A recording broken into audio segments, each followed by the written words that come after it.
You are not unmotivated. You are undisciplined because you keep waiting to feel ready. This audiobook will remove emotion from your actions. No hype, no inspiration, no waiting.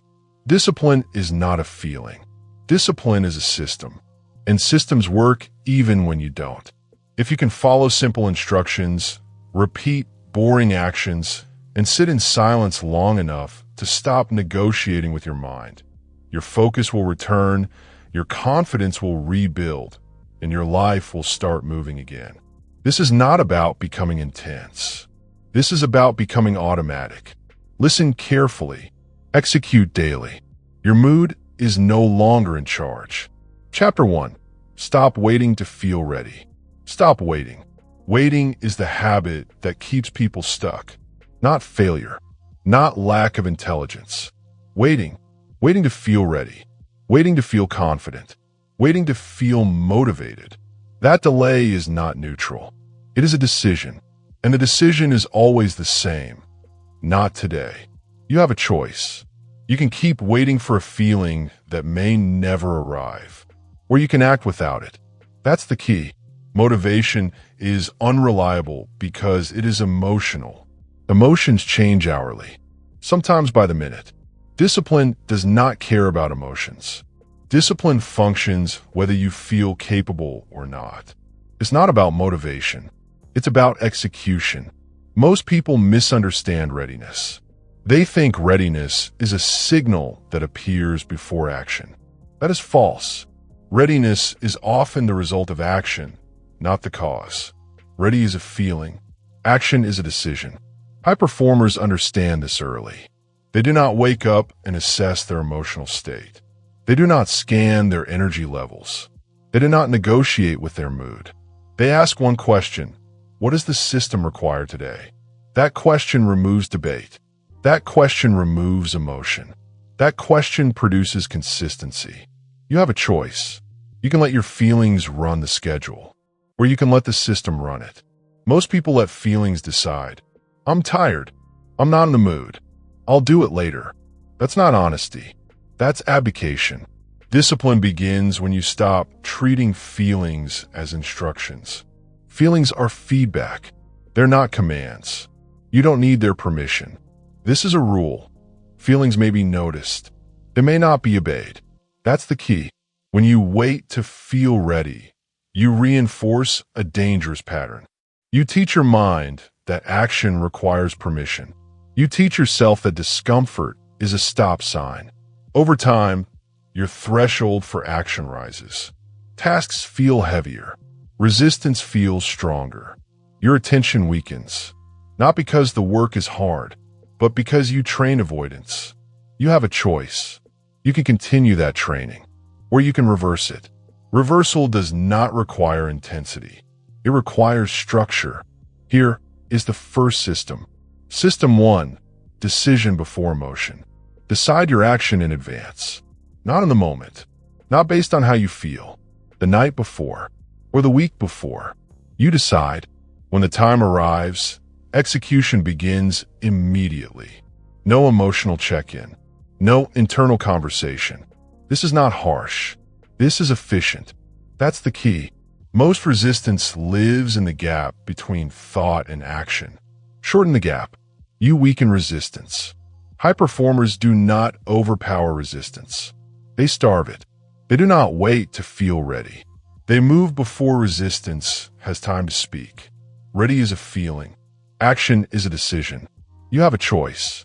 You can let readiness remain a requirement, or you can remove it entirely. Here is the second rule.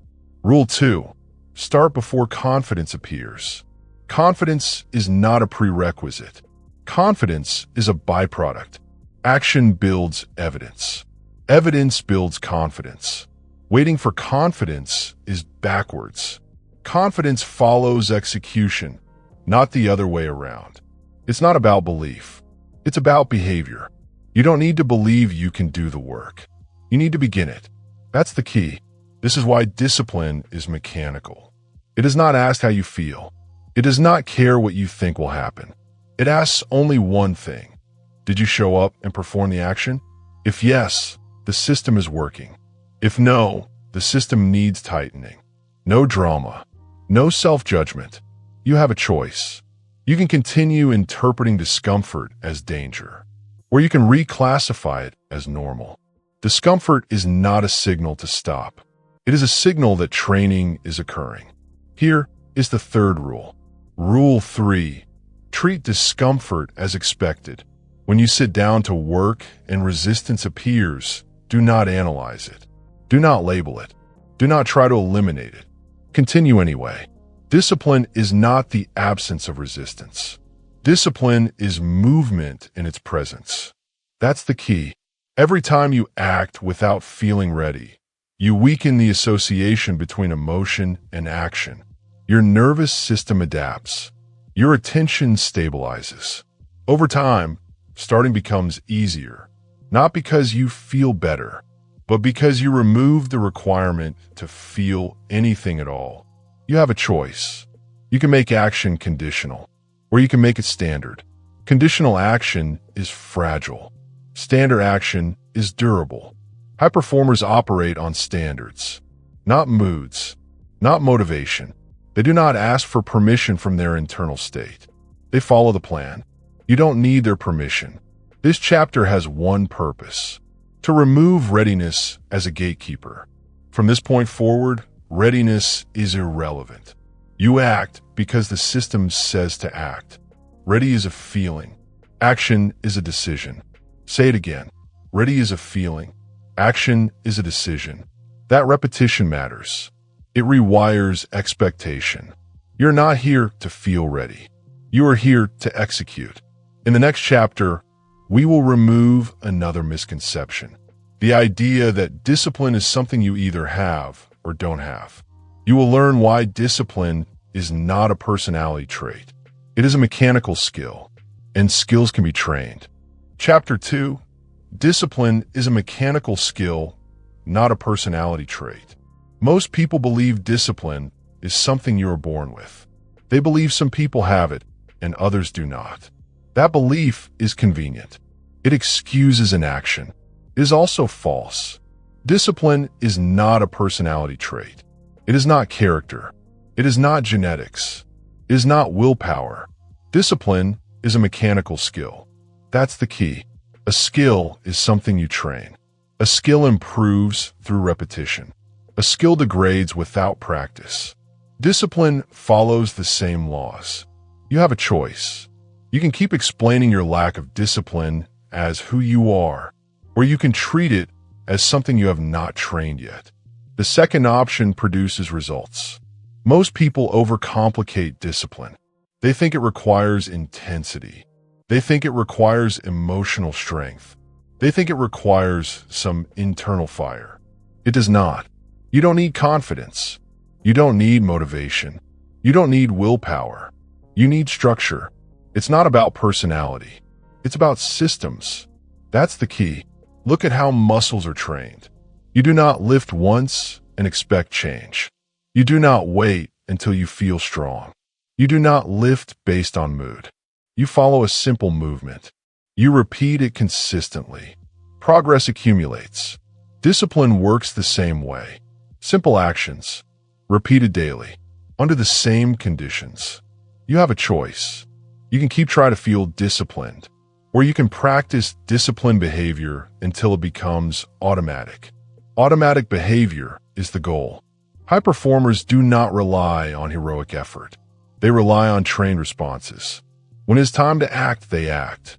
Not because they're special, but because the behavior has been rehearsed. That's the key. Most failures of discipline are actually failures of design. The task was unclear. The timing was flexible. The environment was distracting. The rules were vague. Under those conditions, discipline collapses. This is not a moral failure. It is a structural one. You don't rise to motivation. You fall to your systems. Repeat that. You don't rise to motivation. You fall to your systems. Systems determine behavior under pressure. Not intention, not desire. You have a choice. You can keep relying on intention, or you can build systems that function when intention disappears. Here is the first rule of mechanical discipline. Rule 1. Reduce the action to its simplest form. Complexity kills consistency. The more steps involved, the more resistance appears.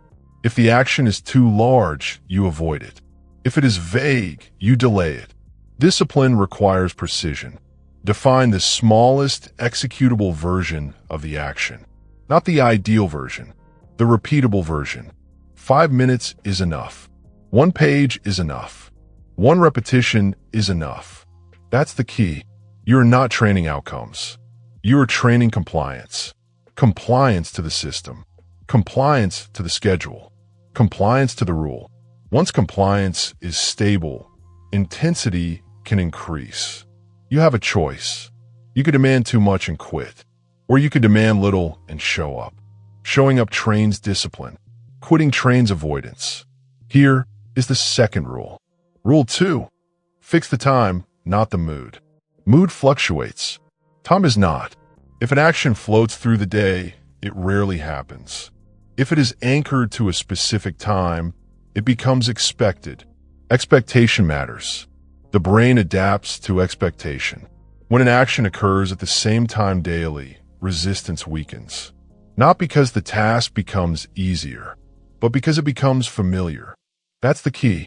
High performers do not ask when they feel like it. They act when the clock says so. You don't need their permission. Not from your mood. Not from your energy. You have a choice.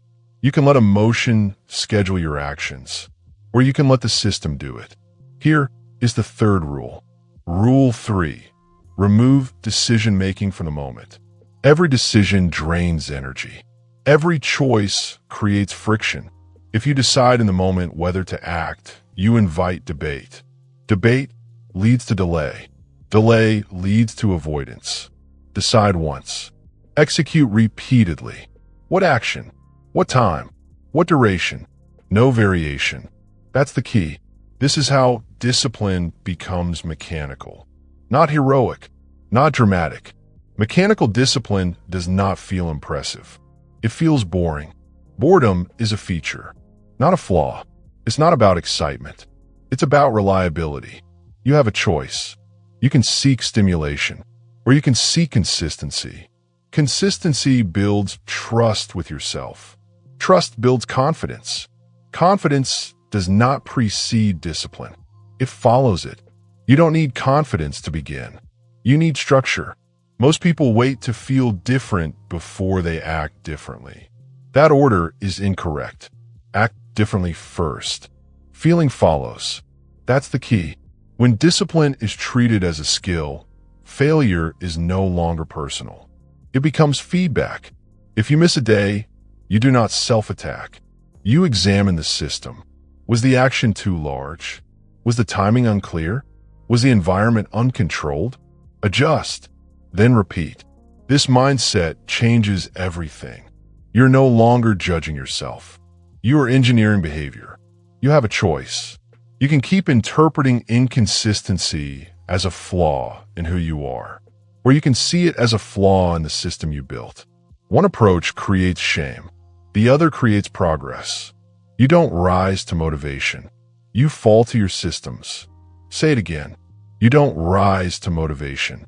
You fall to your systems. This chapter has one purpose: to strip discipline of mythology. Discipline is not rare.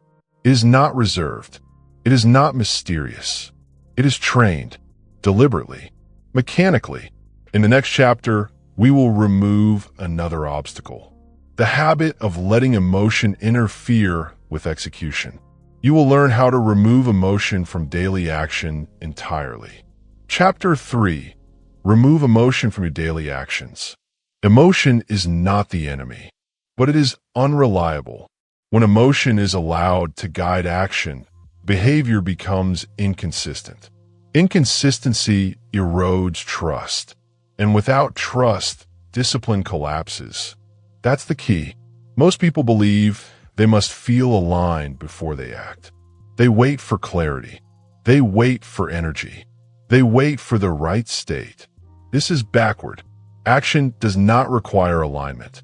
It requires structure. You have a choice. You can let emotion participate in decision-making, or you can remove it entirely. Removing emotion does not mean suppressing it. It means refusing to obey it. Feelings may exist. They do not get a vote. You don't need their permission. Emotion creates friction because it introduces choice. How do I feel today? Should I do this now? Is this the best time? Each question slows execution. Each question drains focus. Systems remove friction by eliminating those questions. That's the key. When the system is clear, there is nothing to debate. The time arrives. The action begins. No mood checks. No negotiations. Just execution. High performers do not attempt to control emotion. They design around it. They assume emotion will fluctuate. They assume resistance will appear. They build systems that function anyway. You have a choice. You can keep trying to manage your internal state, or you can make it irrelevant. The second option is more reliable. Here is the first rule. Rule 1. Separate feeling from function. Your body can feel tired and still work.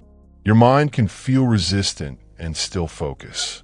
Feeling and function are not the same. Most people confuse discomfort with incapacity.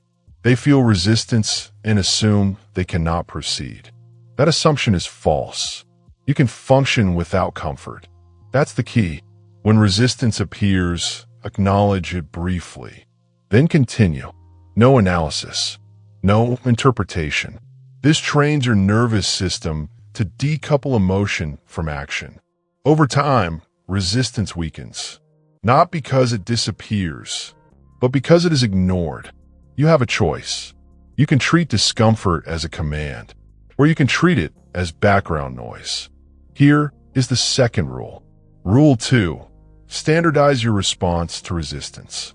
If your response changes daily, discipline never stabilizes. The response must be fixed. Resistance appears. You proceed anyway. Same response. Every time. No improvisation. That's the key. This standardization removes drama. There is no internal conflict. There is only execution. High performers do not fight resistance. They step over it. They do not ask why it is there. They do not attempt to resolve it. They act. No mood checks. No negotiations. Just execution. You have a choice. You can argue with your mind, or you can outgrow the argument. Here is the third rule. Rule 3. Build identical days where it matters. The goal is not variety. The goal is reliability. On good days and bad days, the core actions remain the same.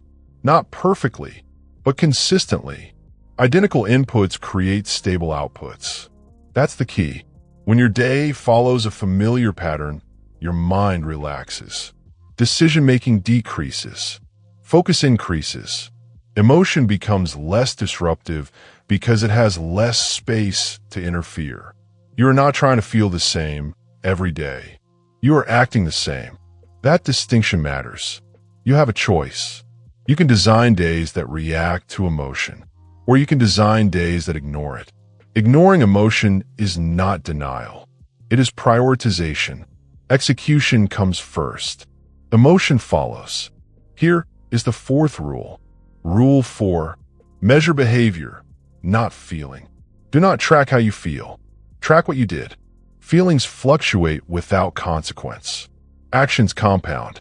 At the end of the day, ask one question. Did I execute the system? If yes, the day was successful, regardless of mood. That's the key. This removes emotional self-evaluation. There is no good day or bad day. There is only compliance or non-compliance. This clarity strengthens discipline. You have a choice. You can judge your day emotionally, or you can judge it mechanically.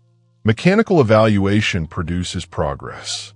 Most people exhaust themselves trying to feel right. High performers exhaust the task instead. They do not aim for inspiration. They aim for completion. You don't need their permission. Not from your feelings. Not from your thoughts. No mood checks. No negotiations. Just execution. Say it again.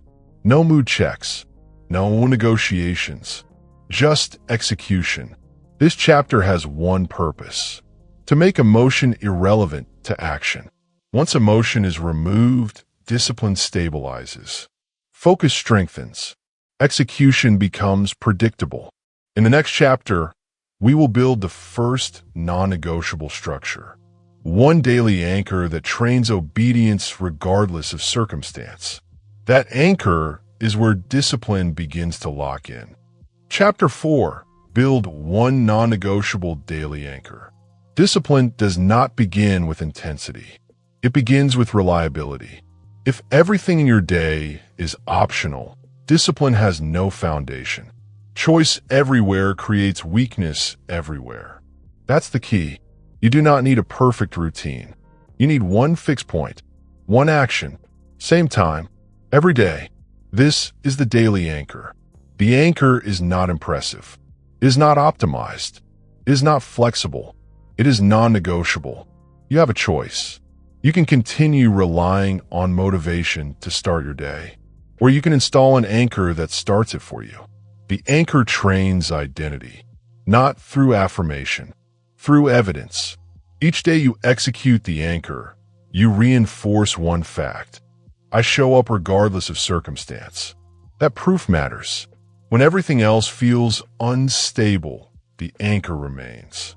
When mood fluctuates, the anchor remains. When confidence drops, the anchor remains. That's the key. Most people try to change everything at once. They add multiple habits. They chase full routines. This fails. Discipline is built vertically, not horizontally. Depth before breadth. One action, executed daily. Without exception, you have a choice. You can scatter effort across many behaviors, or you can concentrate it into one behavior that never breaks. Here is the first rule. Rule 1. Choose an action too small to fail. If the anchor is too large, it becomes conditional. Conditional actions break under pressure. The anchor must be small enough that excuses look ridiculous. 5 minutes. 1 page. 1 set. 1 walk. Small does not mean insignificant. Small means repeatable. That's the key. You are not training output. You are training consistency. Consistency is what changes identity. You have a choice. You can choose an action that flatters your ego, or you can choose an action that survives bad days. Survival matters more. Here is the second rule. Rule 2. Fix the time absolutely. The anchor does not float. It does not fit in. It happens at the same time every day. Time removes debate. When the clock triggers the action, execution begins. No rescheduling. No bargaining. That's the key. High performers protect fixed points in their day, not because they are rigid, but because rigidity creates freedom elsewhere. You don't need their permission. Not from your schedule. Not from your mood. You have a choice. You can let your day dictate your discipline, or you can let discipline dictate your day. Here is the third rule. Rule 3. Never miss twice. Missing once is an error. Missing twice is a pattern. The anchor's power comes from continuity. If it breaks, it must be restored immediately. No guilt. No compensation. Return the next day. That's the key. This rule prevents collapse. It keeps discipline intact even during disruption. You are not proving perfection. You are protecting the chain. One action, same time, every day. Say it again. One action, same time, every day. Repetition matters because identity is repetitive. You have a choice. You can treat discipline as something you attempt, or you can treat it as something you maintain. Maintenance is easier than restart. Here is the fourth rule. Rule 4. Measure only completion. Do not grade the quality. Do not expand the scope. Completion is the metric. The anchor is either done or not done. That's the key. This simplicity removes self-criticism. There is no emotional evaluation, only execution. Over time, the anchor does something important. It changes how you see yourself. You stop seeing yourself as someone trying to be disciplined. You start seeing yourself as someone who is disciplined. That shift is subtle, but it compounds. Confidence begins to stabilize. Focus strengthens. Other habits become easier to install. You have a choice. You can keep restarting discipline every week, or you can build one anchor that never leaves.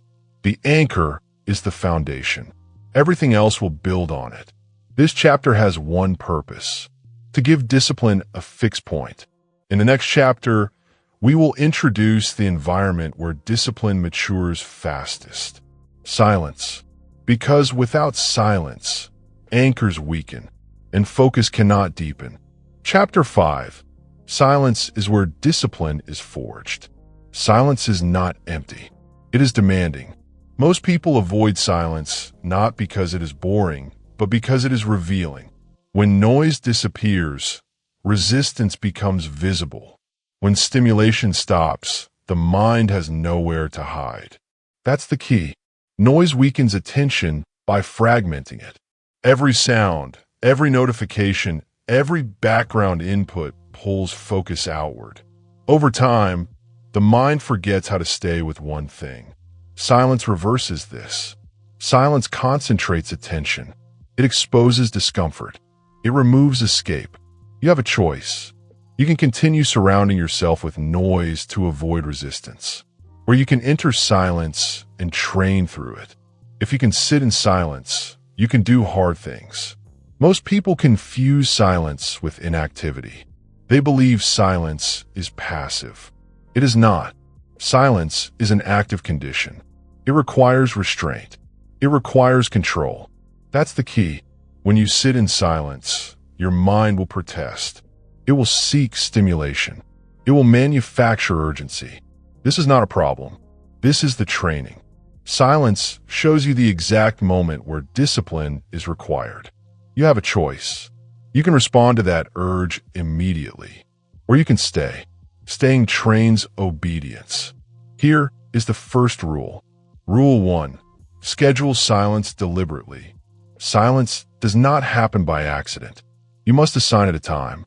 Choose a fixed period daily. 10 minutes is enough to begin. More is optional. During this period, remove all input. No phone, no audio, no reading. Just sit. That's the key. This is not meditation for relaxation. It is discipline training. You're not trying to feel calm. You're training the ability to remain present without stimulation. You have a choice. You can wait until life forces silence on you, or you can choose it deliberately.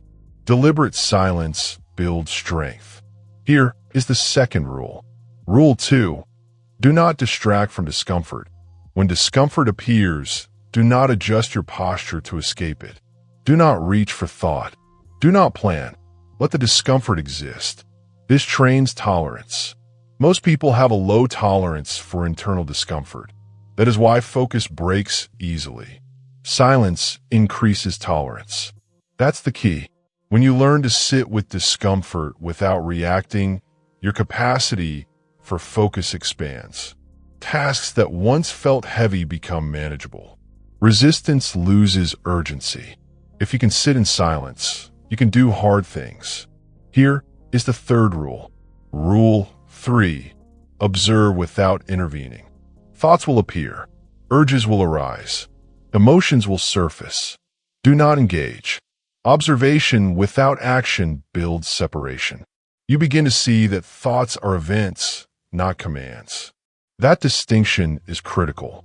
You don't need their permission. Silence teaches this directly. You have a choice. You can obey every impulse, or you can watch it pass. Watching builds authority. Here is the fourth rule. Rule 4. End silence with immediate action. After the silence period ends, move directly into your anchor action. No delay. This pairs silence with execution. The mind learns a new sequence. Stillness first. Action second. That's the key. Over time, silence stops feeling threatening. It becomes preparatory. Your attention sharpens. Your resistance surfaces earlier. your response becomes cleaner. Most people seek stimulation to feel alive. High performers seek silence to regain control. You have a choice. You can let noise dictate your attention, or you can use silence to reclaim it. If you can sit in silence, you can do hard things. Say it again. If you can sit in silence, you can do hard things. This chapter has one purpose: to introduce silence as a training ground. Silence is not optional if you want discipline. It is foundational. In the next chapter, we will address a common mistake: using productivity to avoid focus. Because being busy is not the same as being disciplined. Chapter 6. Stop using productivity to avoid focus. Productivity can be a disguise. It looks disciplined. It feels responsible. But often it is avoidance. Busyness is not focus. Movement is not progress. Completion is not depth. That's the key. Many people stay busy to avoid staying still. They switch tasks quickly. They clear small items. They respond constantly. This creates the illusion of control, but it prevents mastery. Focus feels uncomfortable because it removes escape. When you focus on one task, there is nowhere to hide. No novelty, no distraction, only the work. You have a choice. You can keep moving to feel productive, or you can stay still long enough to do something meaningful. High performers choose the second option. They do less. They stay longer. That's the key. Most people confuse efficiency with discipline. They optimize tools. They refine workflows. They manage lists. None of this matters if attention is fragmented. Discipline is not how much you touch. It is how long you stay. You don't need their permission. Not from urgency. Not from the next task. Here is the first rule. Rule 1. Limit yourself to one primary task. Each day must have a single priority. Not 3. Not 5. 1. Everything else is secondary. This creates pressure. Pressure clarifies importance. When there is one task, avoidance becomes obvious. Switching becomes visible. That's the key. You're not trying to do more. You're trying to do one thing properly. You have a choice. You could dilute your attention, or you can concentrate it. Concentration builds depth. Here is the second rule. Rule 2. Set a minimum focus duration. Focus does not begin immediately. It emerges after resistance is endured. If you allow yourself to stop early, you never reach it. Set a minimum duration. 30 minutes, 45 minutes, 1 hour. During this time, you do not switch tasks. You do not check messages. You do not optimize. You stay. That's the key. The urge to switch will appear. This is expected. Switching feels productive because it reduces discomfort. But discomfort is the signal that focus is forming. If you can stay past the urge, attention stabilizes. Do less. Stay longer. You have a choice. You can obey the urge to escape, or you can outlast it. Outlasting trains discipline. Here is the third rule. Rule 3. Eliminate artificial urgency. Most interruptions are not urgent. They feel urgent because they are available. Availability creates pressure. Notifications, messages, updates. None of these require immediate action. Discipline means deciding in advance when you are reachable and when you are not. That's the key. When focus time begins, access ends. No exceptions. You don't need their permission. Urgency is often borrowed. Focus is personal. You have a choice. You can let other people's timelines fragment your attention, or you can protect your own. Protection enables depth. Here is the fourth rule. Rule 4. Measure depth, not volume. At the end of the day, do not ask how much you did. Ask how long you stayed with the hardest task. Depth is staying when it would be easier to leave. Volume is easy to fake. Depth cannot be faked. That's the key. 1 hour of uninterrupted focus outweighs an entire day of scattered effort. High performers understand this. They structure their day around depth windows, not activity, not availability. You have a choice. You can be responsive, or you can be effective. Effectiveness requires focus. Most people avoid focus because it exposes limits. When you stay with one task, you see what you do not know. You see where skill is lacking. This is uncomfortable, but this is also where improvement happens. Avoidance feels safe. Focus feels demanding. Discipline chooses demand. Do less. Stay longer. Say it again. Do less. Stay longer. This phrase matters because it counters instinct. Instinct seeks relief. Discipline seeks completion. You're not here to feel productive. You are here to produce something that matters. That requires staying. Here is the final rule. Rule 5. End focus sessions intentionally. Do not drift out of focus. End it deliberately. When a session ends, stop cleanly. Record what you did. Note the next step. This creates continuity. The mind relaxes when it knows where to return. Resistance decreases next time. That's the key. This chapter has one purpose: to expose busyness as a form of avoidance. Productivity without focus is noise. Discipline is quiet. If you can stay with one task when switching is easier, you're training the core skill. Focus is not intensity. It is endurance. In the next chapter, we will tighten the system further. We will remove the final source of interference: decision-making, because discipline becomes effortless when decisions end. Chapter 7. Train obedience to the plan, not the feeling. Your mind does not resist work. It resists structure. Structure removes negotiation. It removes flexibility. It removes escape. That is why the mind pushes back before it complies. That's the key. Most people believe resistance means something is wrong. They assume the plan is flawed. They assume the timing is off. This interpretation is incorrect.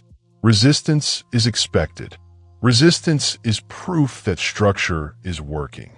You have a choice. You can interpret resistance as a warning, or you can interpret it as confirmation. Confirmation leads to discipline. Your mind will resist structure before it respects it. High performers understand this sequence. They do not wait for respect. They train obedience first. Obedience is not submission. It is alignment with a decision already made. You don't need their permission, not from your mood, not from your thoughts. The plan exists to replace feeling. That's the key. When you follow a plan only when it feels right, the plan is not in control. Your emotions are. Discipline requires the opposite relationship. The plan leads. Feelings follow. You have a choice. You can obey the plan, or you can obey your internal commentary. Only one builds consistency. Here is the first rule. Rule 1. Treat the plan as law. Once the plan is set, it is no longer open for discussion. Not daily, not moment to moment. Law is predictable. Predictability creates stability. If the plan can be debated, it will be debated. Debate leads to delay. That's the key. The plan does not need to be perfect. It needs to be fixed. Fixed plans train obedience. Flexible plans train negotiation. You have a choice. You can keep adjusting the plan to match your feelings, or you can adjust your behavior to match the plan. Here is the second rule. Rule 2. Execute even when the plan feels pointless. There will be days when the plan feels unnecessary. Days when it feels too small. Days when it feels like it isn't working. Execute anyway.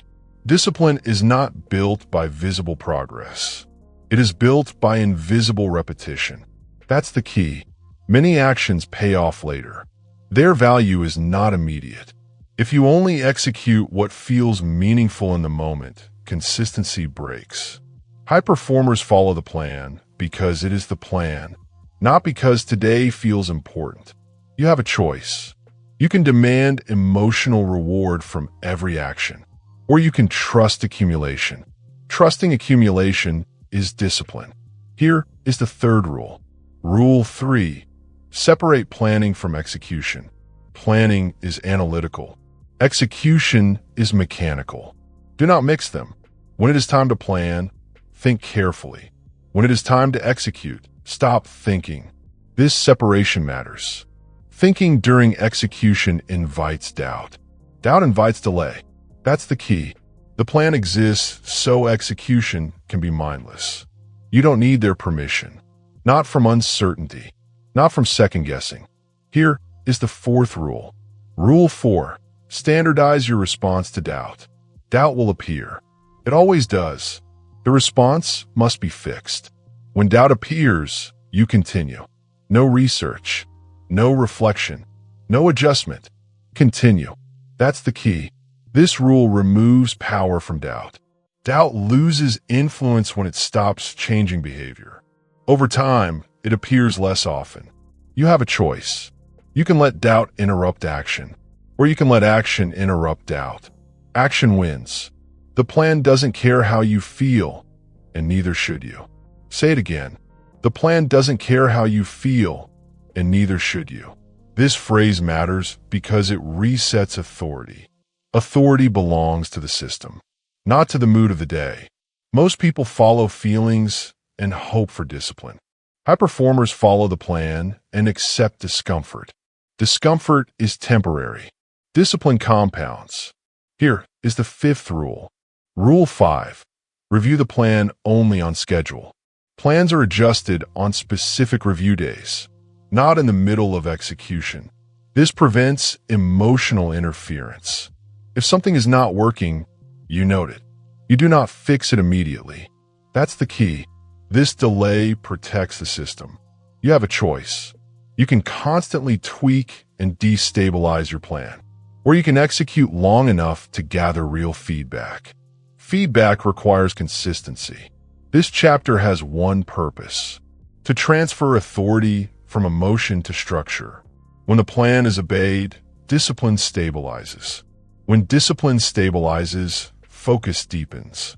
In the next chapter, we will remove the final illusion, the belief that progress requires intensity. You will learn why boring repetition is the fastest path forward. Chapter 8. Boring repetition is the shortcut. Mastery is never a product of intensity. It is not forged in bursts of energy or inspiration. It is built quietly, repeatedly, day after day. That's the key. Most people chase excitement. They seek novelty. They chase the moment that feels important, urgent, or inspiring. This is a trap. Excitement is temporary.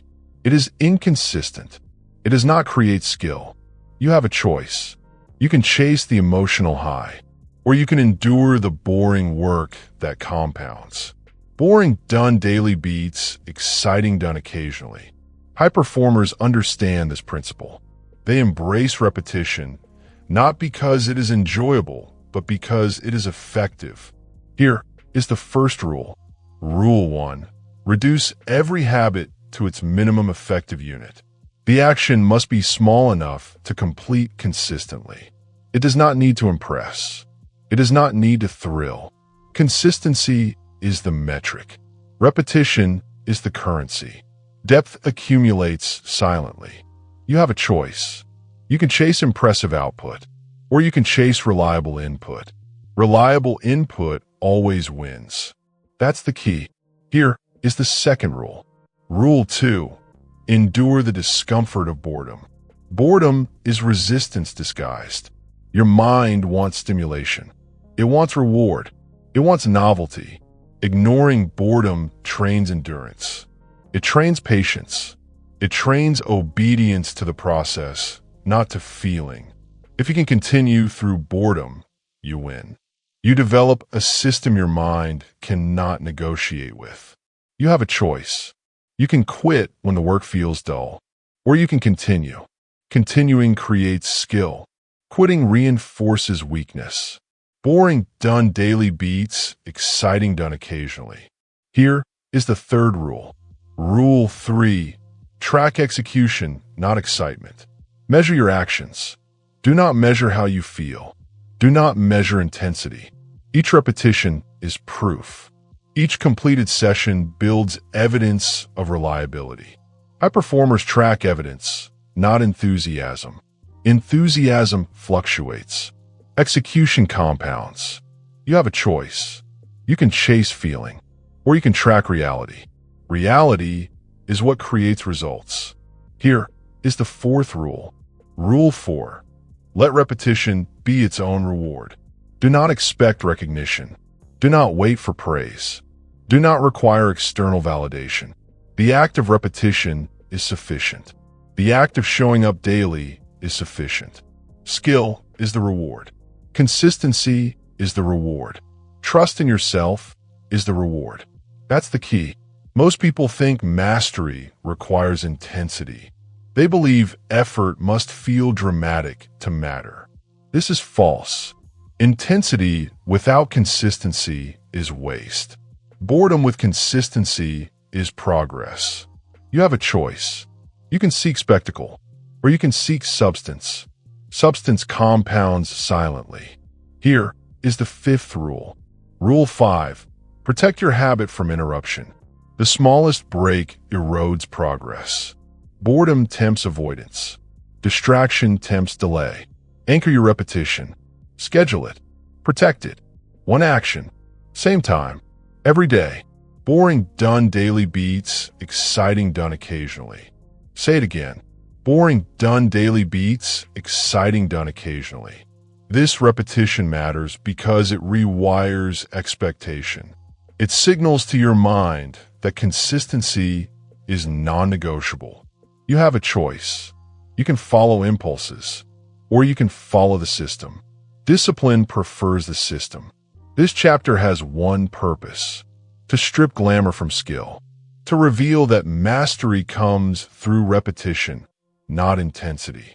In the next chapter, we will remove the final obstacle to effortless focus.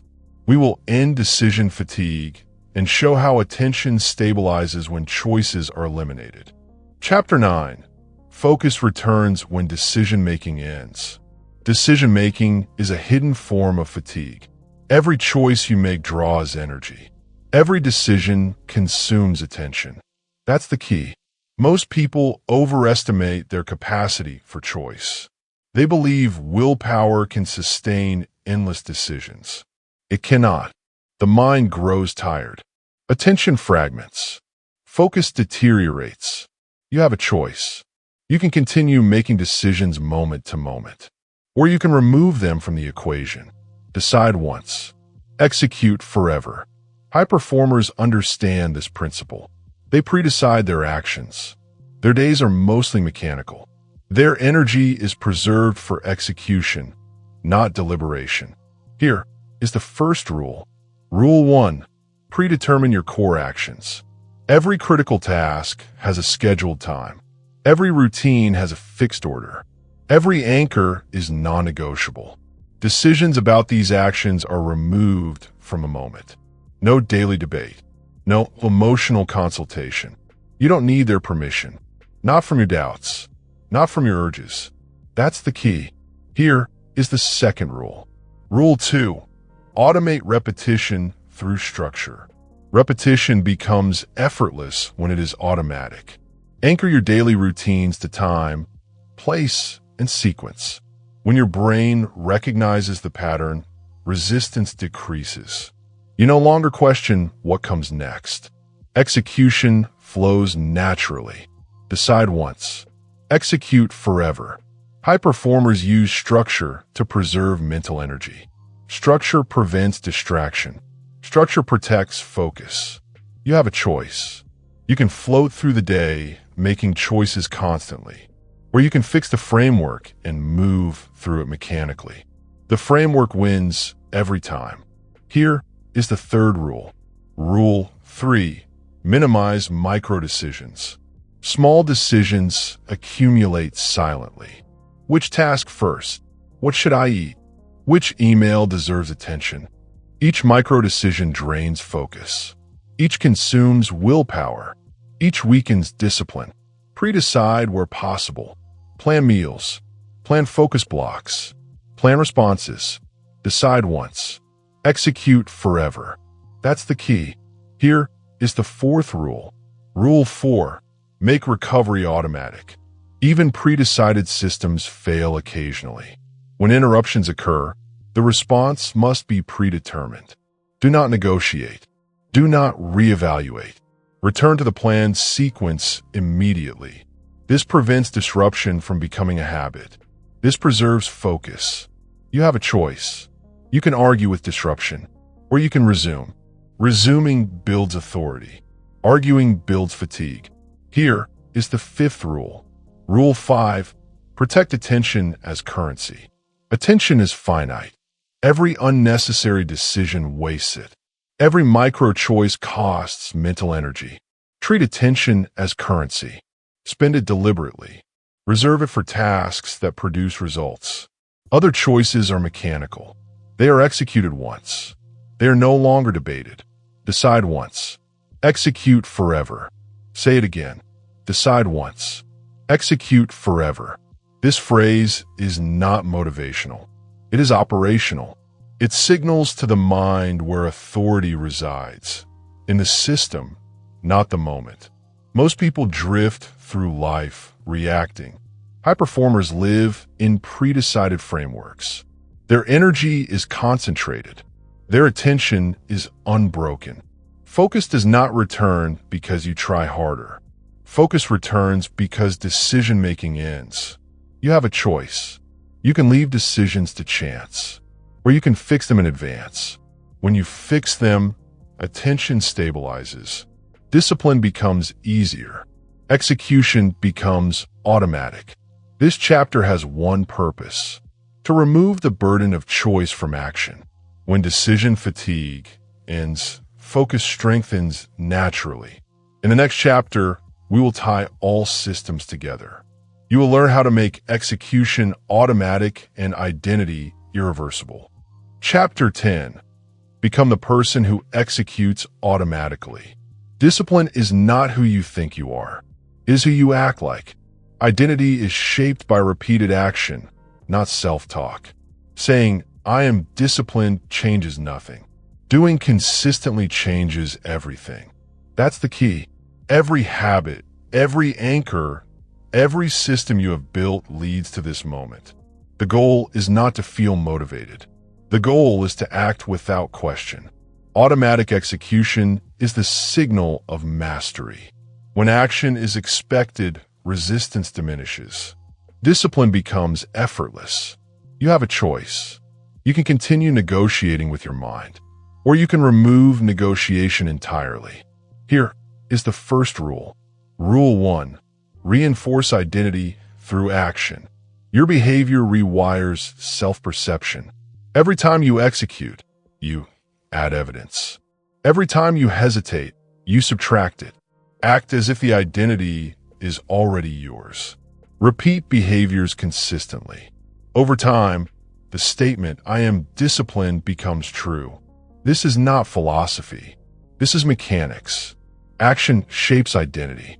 Here is the second rule. Rule 2. Remove conditional execution. Do not act only when conditions feel right. Do not act only when inspired.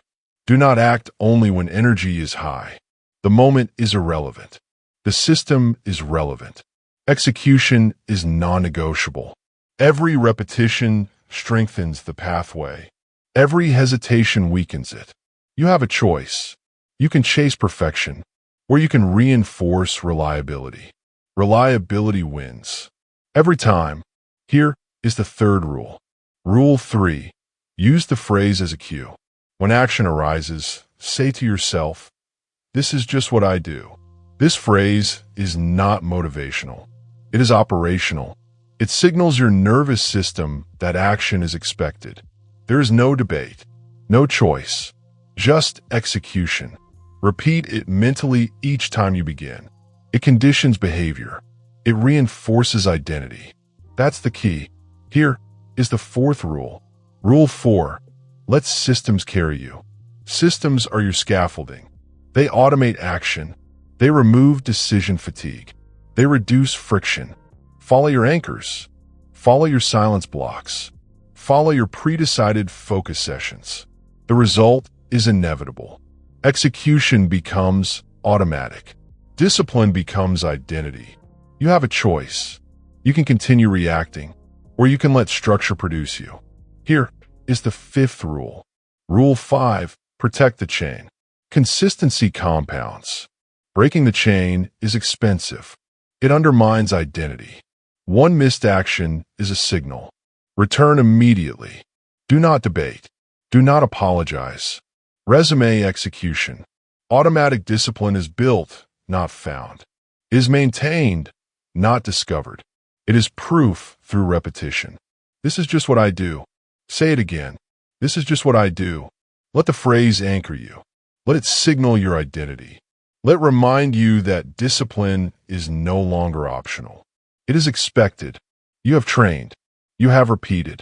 You have endured. Execution is now automatic. This chapter has one purpose: to finalize identity as a disciplined executor, to remove choice from your daily behavior, to cement your systems as who you are. If you are ready to continue mastering yourself, subscribe to the channel now. Each new audiobook will reinforce this structure, deepen your focus, and sharpen your discipline. Do not rely on motivation. Do not negotiate with your mind. Show up. Execute. Repeat. This is just what I do. This is just what I do. This is just what I do.